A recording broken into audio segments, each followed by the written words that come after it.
So let's get started with this video. So in this video, I am going to be taking you through on how to apply for a visa to Turkey from the EU with a non-EU passport. Okay, this is very it's very specific. And part of it is because this is what my experience was. I have a non-EU passport and I was applying for a visa to Turkey using a non-EU passport while residing and having residency in an EU country. So that's why it's very specific, because again, visa regulations are different for different places. So yeah, so if you have a non-EU passport, you want to go to Turkey for medical tourism, I also add. So for medical tourism, if you want to go to Turkey for medical tourism, and you have to apply for a visa because you have a non-EU passport and you live in the EU, this is the video for you. So how do you do so? The answer is very simple. If you're going to Turkey on a medical and you need a medical visa, you need to talk to your coordinator. So your clinic has offered you a coordinator. You need to talk to that coordinator and ask them to help you apply for a medical visa. So a medical tourism visa, that's what you need. Do not waste your time. I wasted a lot of time applying for a normal tourist visa because I thought that's what I needed. There was nowhere, there was no information. There's actually no information about how to get a visa to Turkey if you have a non-EU passport. While living in the EU, there is nothing. There was literally nothing. So I just went and applied for a tourist visa because I thought, hey, I'm going as a tourist and it's medical tourism, so that's what I'm gonna put it as. And in the list of options, actually, when you go to apply for a visa, you cannot pick medical tourism. I couldn't pick medical tourism, not on the link that they had, that the Turkish embassy in Copenhagen had offered me. I couldn't pick medical tourism. So I just picked a normal tourism visa, and that's when I got this letter right here from the Turkish embassy that I've shown before. I got this letter saying that they did not have any slots for me, for me to be able to go and have an interview or to take my stuff, so I could apply for the visa, and they could collect the biometric. There was no way that they were going to do that. In this year, they did not have any spaces. I'd have to wait until next year. I was just thwarted because I didn't want to go and see anything in Turkey. I just wanted to go and have a surgery done, and I had also written actually, in my application that I was applying because I wanted to go I wanted to go and have surgery. Even above that, I also had a letter from the doctor that was going to perform the surgery, but nothing helped. I mean, just nothing helped. And after that, it was just, I'll just say this, I'll just put this, it was not a pleasant experience. It was not.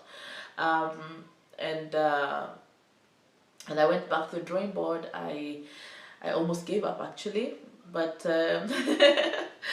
just keep swimming, Dory. I encouraged myself and got back on the horse and just started talking to the coordinators of the 5 clinics that I had. Asked them, actually at this point I had already chosen the clinic I was going to have the surgery done, and I talked to the coordinator, and the coordinator was like, yeah, sure, I'll help you fix it. And then he started applying it and nothing happened. So he gave up because it was very difficult. Anyway, so I would go to my coordinator, and this is the information I would give the coordinator. I would tell them, I have whatever passport that you have, and I want to book the surgery with you. Could you help me do it? Now, this is what is going to stand out for you. The most important thing for you, after you've chosen your 5 clinics that have all the 13 things we talked about, 14 things actually we talked about in this video right here.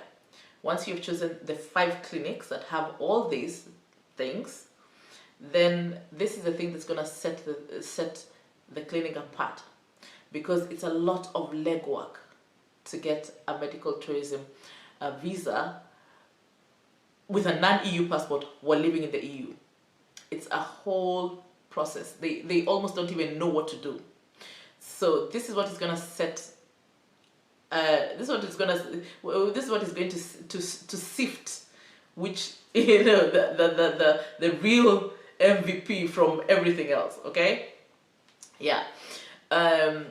So if your coordinator knows how to go about it and willing to learn and willing to put themselves, they will do the legwork for you.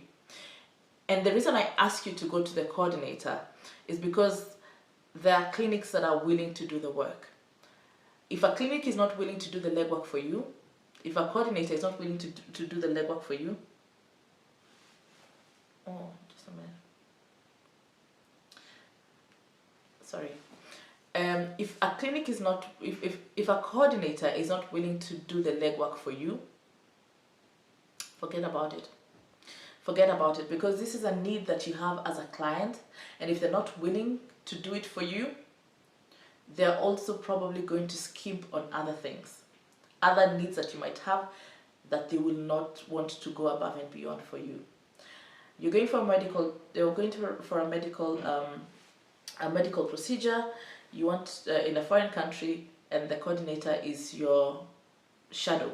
The coordinator is your most important person, because they're with you from the time that you land to the time that you leave, hopefully. I'm assuming that you have done those things that we talked about. So this coordinator should be with you from the time you land to the time that you depart. They should be with you. And if they are not willing to take care of your needs right from the start, I would be worried. I would be very, very worried. So after you've talked to your coordinator, what you will need to do is send them all the information. You'll send them. You'll have to send them a picture of your passport. So both front and back. You will need to send them a picture of your residency. You need to send. You need to book a ticket. So for the travel dates that you intend to be there, you need to book a travel ticket. You need to have insurance. And then you need to have paid a deposit. And this is not the doctors, or rather this is not the clinic that asks for it, but you need to have paid a deposit of 1,000 euros. At least 1,000 euros needs to have been paid to the surgeon or to the clinic when you're making this application.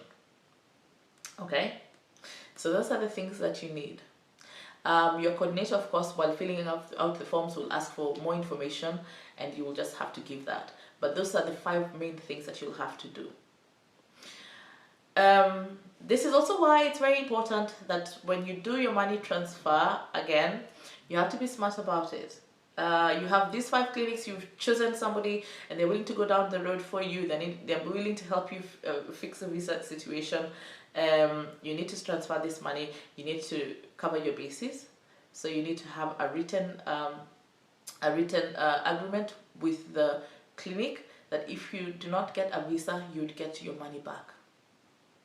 You need to cover your bases there, and because your clinic is accredited by the Turkish travel agency and the Turkish Ministry of Health, I hope it is. It's one of the things we talked about here. I keep referring to this video because this is a very important video. Before you start thinking about how to apply for a visa, this needs to be in place. So because your clinic has all these things, they will not have a problem doing that. And also you're insured. Because they have these things, you're insured that if you don't get a visa, if you're not able to travel for the procedure on the dates that you want, that you have planned, for example, if they say, oh, it's like half a year from now, that they will send you back the money. Another way to do is to do it like I did it. I did it with TravelWise. My clinic did not even want me to do any deposit. They just said, you come, you'll make all your payment here. They didn't need a deposit, but because of the visa, I needed to pay the deposit. So they told me just make your transaction on a Friday morning. And then because it is they asked me to make my transaction on the Friday afternoon, because most banks close at 3-4. So if I made my transaction at 2, chances were that they were not going to process the payment until Monday. And what they needed to do was for me to send the funds and then take a screenshot that that transaction had been done, send that transaction to them, a picture of that transaction to them, and then that's what they were going to use to apply for the visa, and then I could go in and cancel the transfer. I trust my my clinic, the clinic that I'm going to, so I didn't cancel the transfer. I just thought it's easier for them to also have it. Then I also know that I have booked the dates.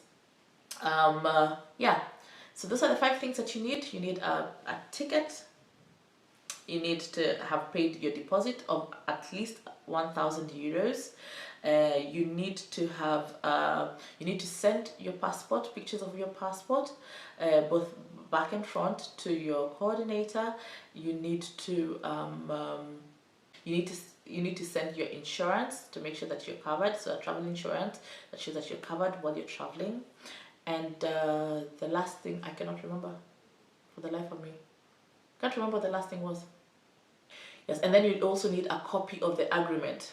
A copy, a confirmation, a patient confirmation document that you get from your doctor, you get from your surgeon. So your surgeon confirms your surgery, that you've been that they have they're going to be doing the surgery, and they do this. They send an official letter that invites you to come and have the surgery done.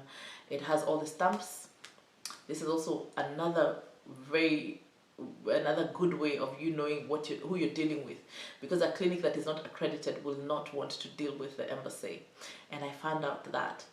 So I'm really, really grateful for my journey. I'm grateful for the fact that I have a Kenyan visa. No, I'm very grateful that I have a Kenyan passport, because that Kenyan passport really, really saved me. Because the clinic that I really, really wanted to go with did not, they kind of just disappeared on me when suddenly they realized that they needed to contact the embassy for me and to do the application for me, because they're not accredited, as I found out later. They had sent me something that looked like it, but it was in Turkey. It was in Turkish, sorry. They had sent me a document that showed that they were like accredited, and it was in Turkish.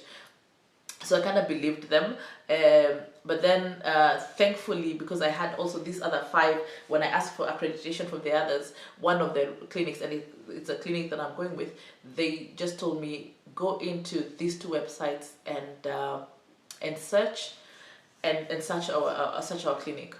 Then you will see that we are accredited, and yeah.